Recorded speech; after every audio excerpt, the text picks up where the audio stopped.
Pumasok ka sa loob! Ha? Anong ginagawa mo sa labas? Gabi-gabi na ha? Ba't di ka nag-aaral? Ha? Tapos na po, kanina pa po. Berto, ano ba yan?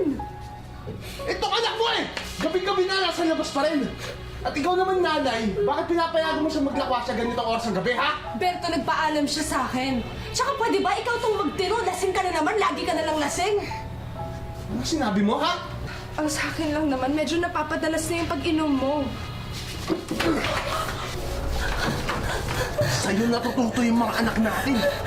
Kung matino ka, hindi lalaking batugan yung mga yan! Berto, nasasaktan ako! Hindi ako nagtatrabaho araw-araw para bastusin ako sa sarili kong pamamahay. Ikaw ano, ha? Tutularan mo pa nanay mo, ha? Nanay mo wala silbi, ha? Malilintig ka sa akin! Berto, ano ba yan?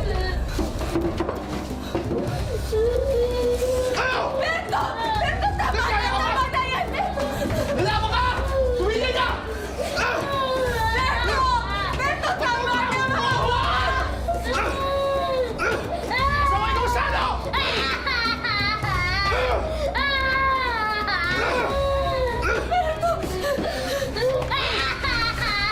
Sige! Tuloy mo! Magkakamatayan tayo!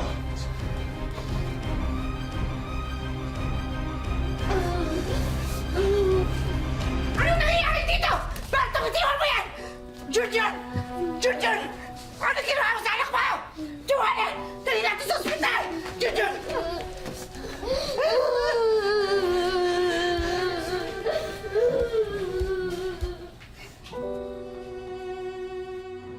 Madalas nalalagay sa peligro ang pamilya ni Joanne nang dahil lamang sa bisyo ng kanyang mister. Tuwing nakakainom daw kasi siya ng alak, madalas nasasaktan silang mag-iina. Ngunit ang kalupitan ng kanyang kabiyak ay isa lamang sa mga matitinding hamong susubok sa pamilya ni Joanne. May hangganan ba ang tibay at sakripisyo ng isang ina, lalo na't kung buhay na ang nakataya? Magandang hapon po mga kapuso. Ito po ang wish ko lang.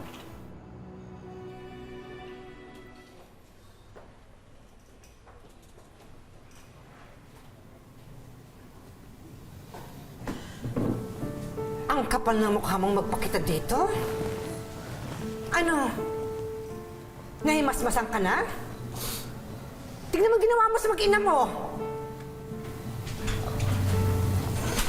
Dahil nakainom lang po. Nakainom? Gawain ba yun ng mabuting asawa? Halos mapatay yung mag-ina mo? Nay, pwede ko ba kami na lang ni Jonah mag-usap? Anong away mag-asawa? Tignan mo anak mo! Tignan mo! Minsan mo pang sakta ng anak ko. Ako na magpapakulong sa'yo.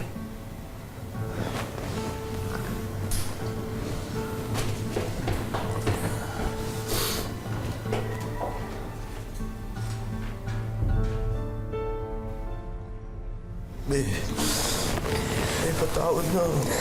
Nakainom lang.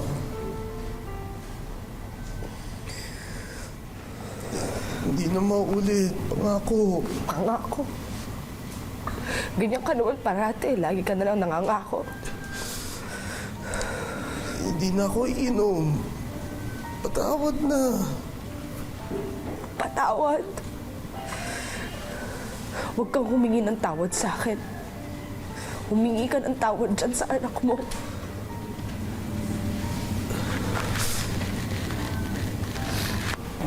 Junjun. Sorry ah. Pagpasensyahan mo na yung tatay mo, nakainom lang ako. Ikaw naman kasi, gabing-gabi na, nasa labas ka pa. Gusto ko lang naman yung nag-aaral ka mabuti para makapagtapos ka eh. Para hindi ka matulad sa tatay mo.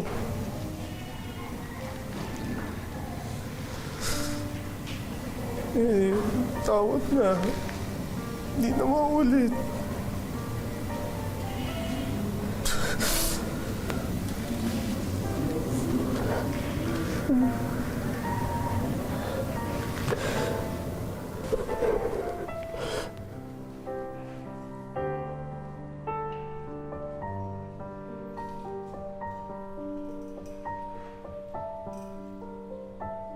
niya, no? Tagal eh.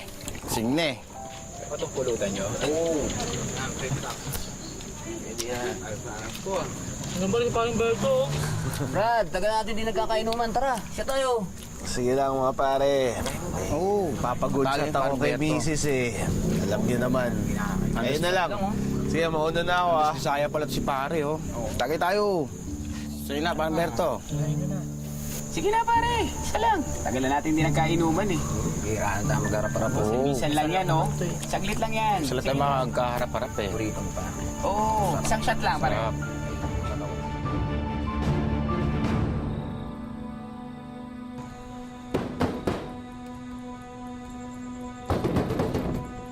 John! Buksan mo nga ang pinto! Leche! John!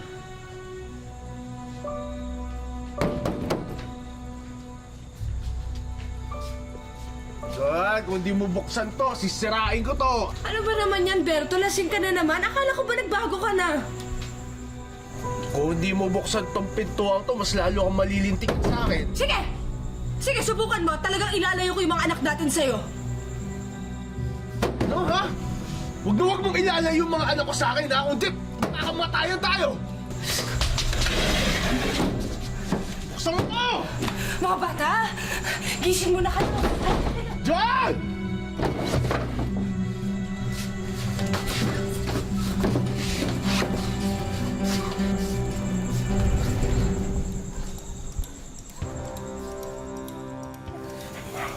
Bilisan mo. Anak, halika na. Anak, halika na. Bilisan niyo na. Dahan-dahan lang. Bilisan niyo na. Bilisan niyo na. Bilisan niyo na. Ah! Bakit? Nakapukatok nga ng bubog. Dahan-dahan na lang, anak. Halika, sunod lang kayo kay kuya. Halika na.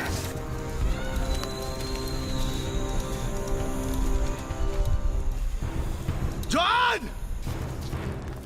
John! John! Dahan-dahan lang, ha. Hindi mo ingat. John! Papatayin kita!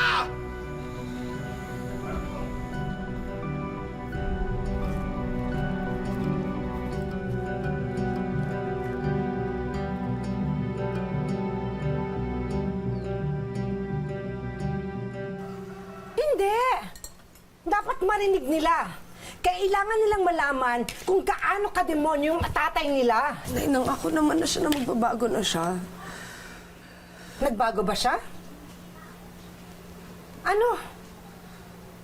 Kinakausap kita. Nagbago ba? Joanne, yung asawa mo, habang buhay na yan na magiging lasinggero.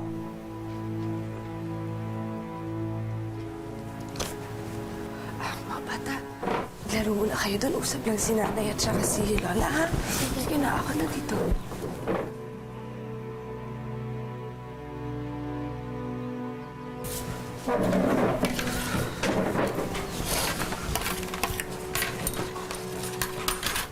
Anak, nakikiusap ako sa'yo. Hiwalayan mo na yung asawa mo. Alam mo, natatakot ako, Diyos ko. Baka isang araw, may mas mangyari sa inyong mag-iina. Nay, ayoko naman lumaki nang walang tatay yung mga anak ko. Kung ganyan naman yung tatay nila, mas nanaisin ko pa na lumaki yung mga apo ko na wala silang ama. Nay, natatakot ako. Paano kung hindi ko kaya? Paano ko papalakihin yung mga anak ko, ha? Joanne, magtutulungan tayo. Anak, hindi naman kita pinalaki para saktan lang ng kusina mong lalaki. Nay, asawa ko pa rin siya.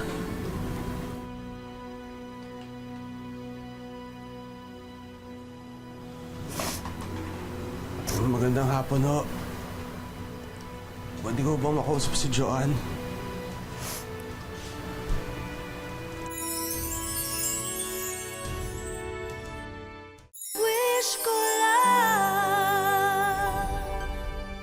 Magandang hapon ho. Pwede ko ba makausap si Joanne?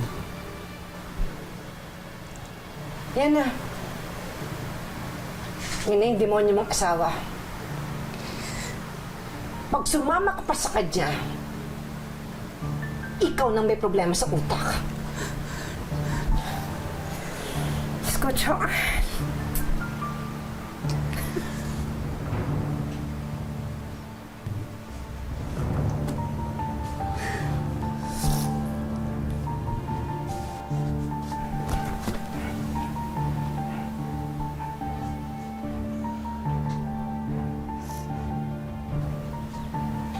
Huwag mo ako hahawakan. Hindi, pwede pa tayo mag-usap sa labas. Sige na.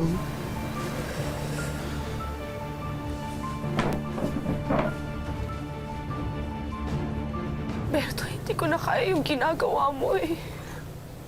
Dahil dyan sa pag-iinom mo, kami ng mga anak mo yung napipiligro. Tawad na, be. May nakaaway lang naman kasi ako ng araw na yun. Kaya ako nang patagay eh. Magpaalisinis ba? Maayos naman tayo, di ba? Oo, maayos, oo. Uli ng ama kasi ke. Pero kapag nakakainom ka, yung masamang espiritu ng alak na yan, sinasapian ka eh. Be. Hindi ko alam yung ginagawa ko. Alam mo yun. Yun na nga. Hindi mo alam kung anong ginagawa mo. Hindi mo ba nakikita na sinasaktan mo kami? Hindi mo ba nakikita na ako sinasaktan mo ako, Berto? Ha? Dahil dyan sa ginagawa mo, sinisira mo yung buong pamilya natin. Pangako. Pangako. Ayan ka na naman sa mga pangako mo. Ilang beses na yan. May patawarin mo ako. Ngayon totoo na. Ngayon susubukan ko. Subukan, Berto. Gawin mo. Gagawin ko. Pangako. Gagawin ko. Hindi na ako iinom ulit. May, hindi ko kaya mawala kayo sa akin. Hindi ko kakayanin yun. Kailangan ko kayo. Mahal na mahal ko kayo. Huwag ka alis. Patawarin mo ako.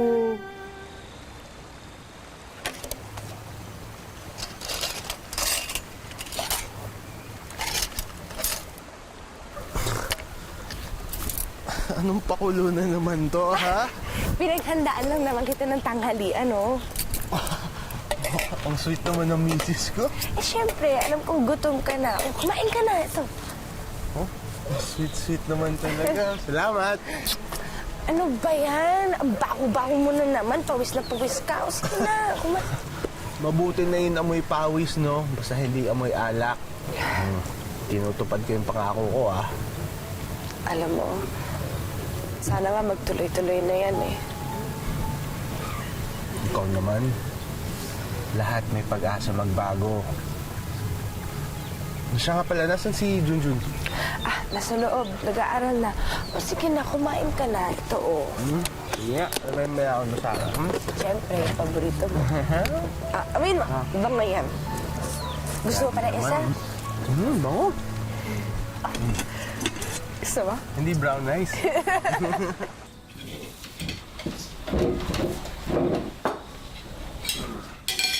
Sarap. Saan ka pupunta? Gabi na. Sa labas lang. Iinom ka na naman. Sus naman, no. Nangako na ako sa'yo, di ba? Hindi ako iinom. Bibili lang ako ng sigarilyo. Kabalik din ako agad, ha? Sige, ingat ka, ha?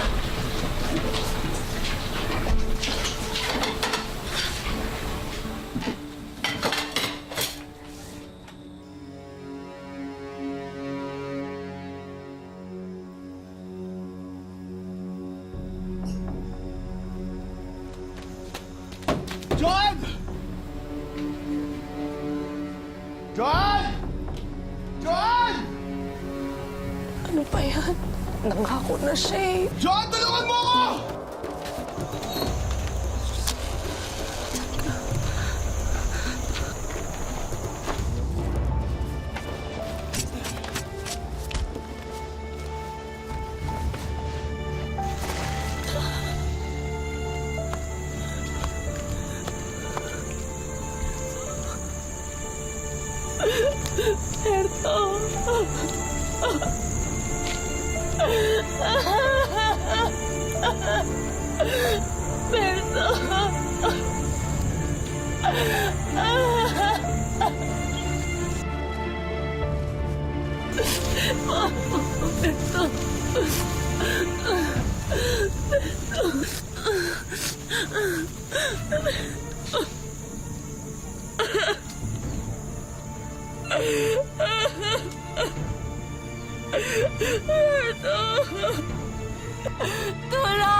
Matapos makarinig ng mga sigaw, natagpuan ni Joan na duguan at nag-aagaw buhay ang kanyang asawa. Ito na nga ang simula ng isa pang matinding kalbaryo na kakaharapin nilang mag-anak.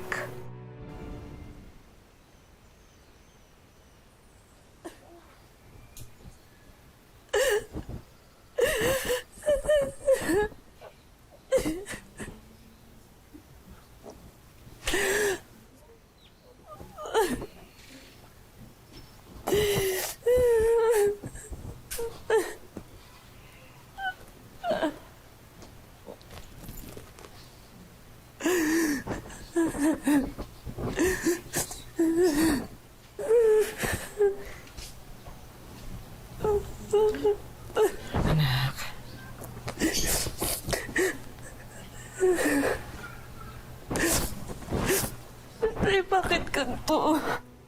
Bakit nangyari ito? Kung kailan tahimik na yung buhay namin, bakit ito nangyari ito sa amin?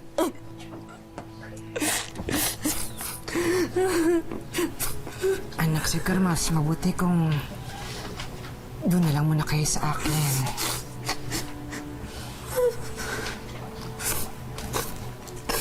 Salamat, Nay, pero hindi ko lang maintindihan. Bakit sa amin nangyari ito? Kakayanin mo yan, ha? Kakayanin mo yan. Para sa mga anak mo.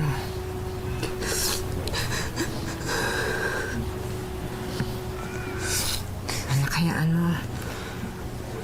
Iniimbestiga na ng mga pulis yung kaso.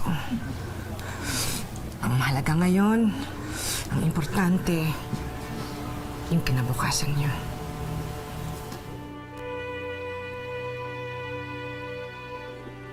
Mare, nakikiramay ako. May nagpabigay nga pala nito, oh. Abulo yata. Tsaka na. Sige, nauna na ako. Salamat.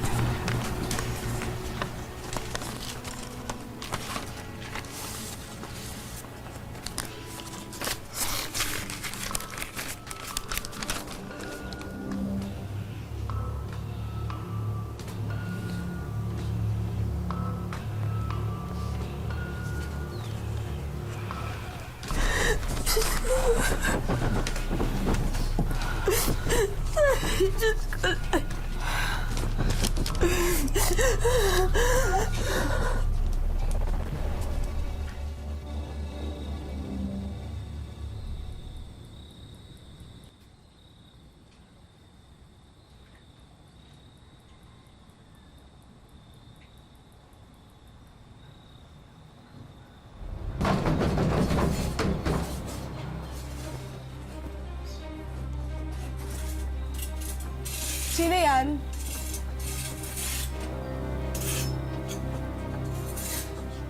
Sino yan?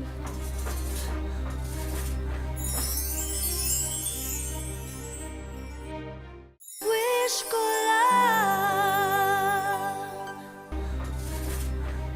Kung sino man kayo, umalis na kayo! Kung hindi kayo umalis, tatawag ako sa barangay!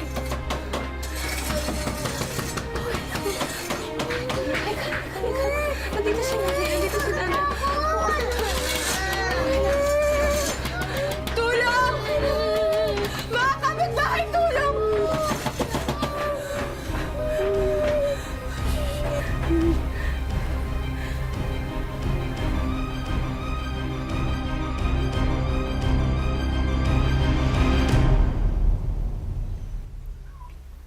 Mas makakabuti nga siguro, anak, kung aalis na lang muna kayo dito kasi nga delikado.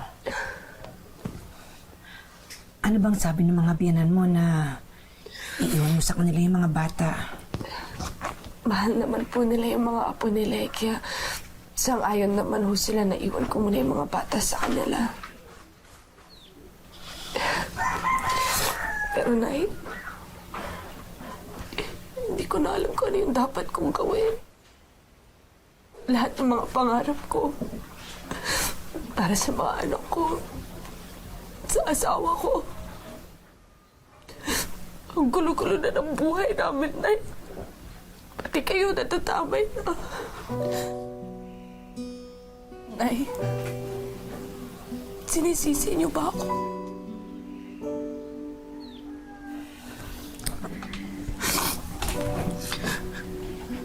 Bakit naman kita sisisihin? Ginawa mo lang kung ano sa tingin mo ang makakabuti para sa pamilya mo. Alam ko kung ano yung nararamdaman ng isang ina para sa mga anak niya. At alam ko rin kung ano yung mga tiniis mo para maging maayos, hindi lang si Berto, kundi ang buong pamilya mo. Alam mo, anak, ang kailangan mong gawin, maging matatag ka. Lalo na ngayon, mag-isa ka na lang para sa mga anak mo. Ha? Salamat, Nay. Dito lang kayo, ha? Dito lang kayo.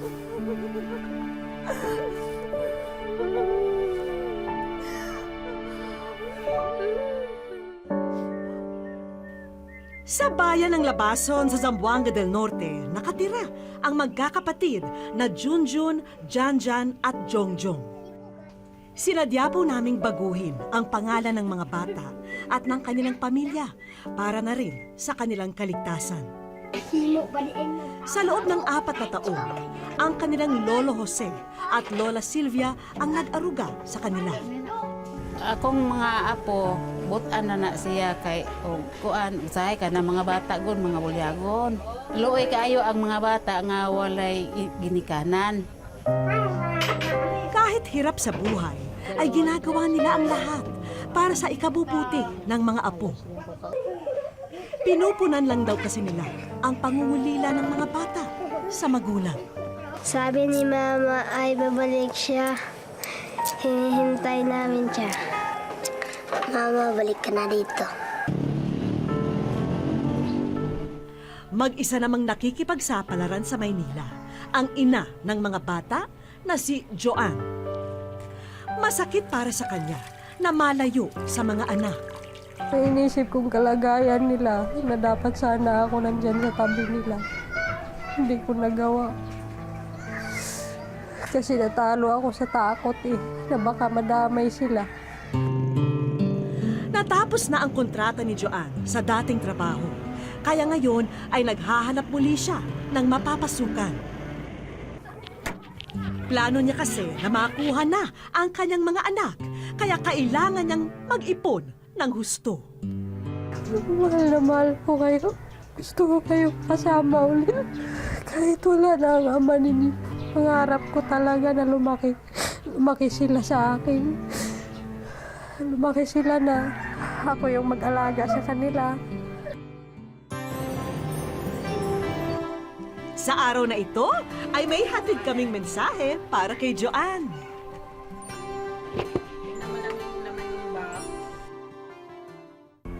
mauli na diri sa balay. Gusto ko magpulis para madakpan na ang gapatay ni Papa. Pag uwi mo, bilhan mo ko ng laruan, makaon, ice creams, nilas. Miss na miss ko na rin sila. Tsaka gusto ko rin silang makita.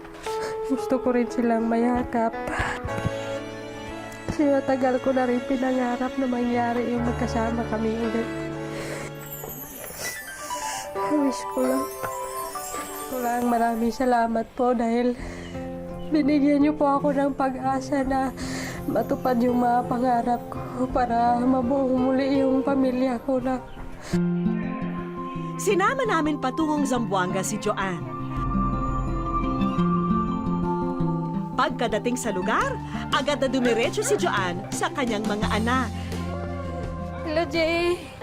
Naging mailap kay Joanne ang mga bata dahil na rin sa tagal ng panahon na hindi sila nagkasama. Kuyog mo na ako. Palong dahil mama. Hindi na. Ano ba yun? Hindi na nga suri si Mama eh. Ayaw na nga ni Suris mama. Hindi na, be. Pero maya-maya lang ay napawi na ang tampo ng mga bata sa kanilang ina. Salamat. Salamat, ma. Sa programa po na tumulong sa akin, maraming salamat po sa inyo kasi nabigyan po ng pagkakataon na makasama ko muli mga anak ko. Isinama namin ang mag-iina sa isang resort para makapag-bonding sila.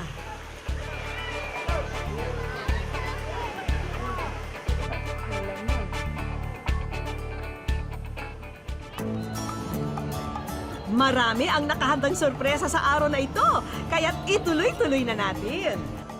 Sa isang theme park naman sila dumayo at habang namamasyal dito ay may mga sumalubong sa kanila. Junjun, Janjan, Jongjong, para sa inyo ang mga laruan na yan. Ganda! At may kasunod pa, isang kahon na puno ng mga damit pangbata.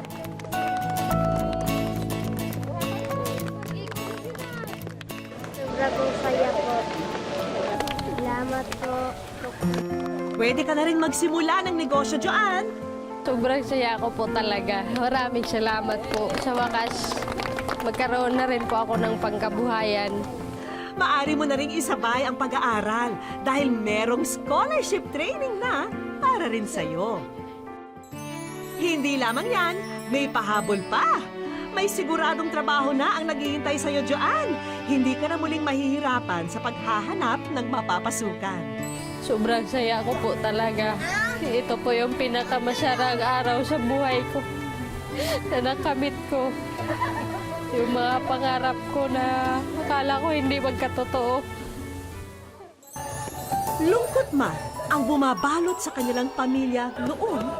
Ngayon, maaari na silang bumuo ng bago at masasayang alaala.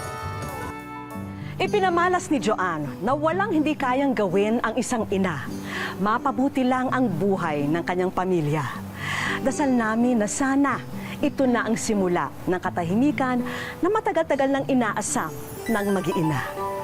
Hanggang sa susunod na Sabado mga kapuso, ako po si Vicky Morales at ito ang Wish Ko Lang.